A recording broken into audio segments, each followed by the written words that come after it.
بسم اللہ الرحمن الرحیم نحمدہ ونصلی علی رسولہ الکریم اما بعد۔ محترم ناظرین کرام، ایک صاحبہ نے سوال کیا ہے، السلام علیکم مفتی صاحب، حمیزہ نام رکھنا لڑکی کا کیسا ہے اور اس نام کے معنی کیا ہے، پلیز بتا دیجئے۔ وعلیکم السلام ورحمۃ اللہ وبرکاتہ۔ دیکھیے، جو لفظ آپ نے پوچھا ہے حمیزہ، اس کے کئی معنی آتے ہیں۔ ایک معنی تو حمیزہ کا آتا ہے سخت کے، اور ایک معنی حمیزہ کے آتے ہیں خوش مزاج، خوش طبع۔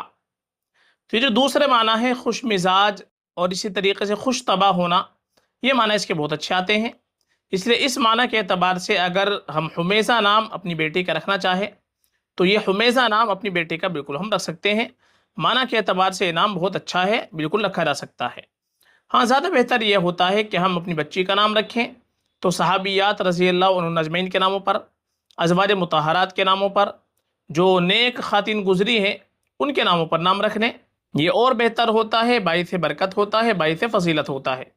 اور ماں باپ کے اوپر اولاد کا سب سے پہلا حق یہی ہے کہ ماں باپ اپنے بچوں کا اچھا نام رکھیں، اچھی نسبت سے نام رکھیں۔ آج کل ہم دیکھتے ہیں کہ ماں باپ اپنے بچوں کے نئے ناموں کی وجہ سے الٹے سیدھے نام رکھ لیتے ہیں۔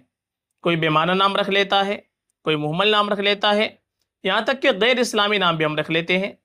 تو یہ بالکل بھی مناسب نہیں ہے۔ حدیث کے اندر اچھے نام رکھنے کی ترغیب آئی ہے۔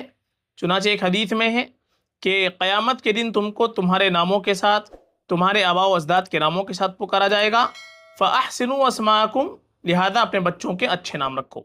تو ہمیشہ ہم کو علماء سے تحقیق کرنے کے بعد نام رکھنا چاہیے، اور اچھا نام رکھنا چاہیے، اچھے معنی والا نام رکھنا چاہیے، یہ ہمارے لیے زیادہ بہتر ہوتا ہے۔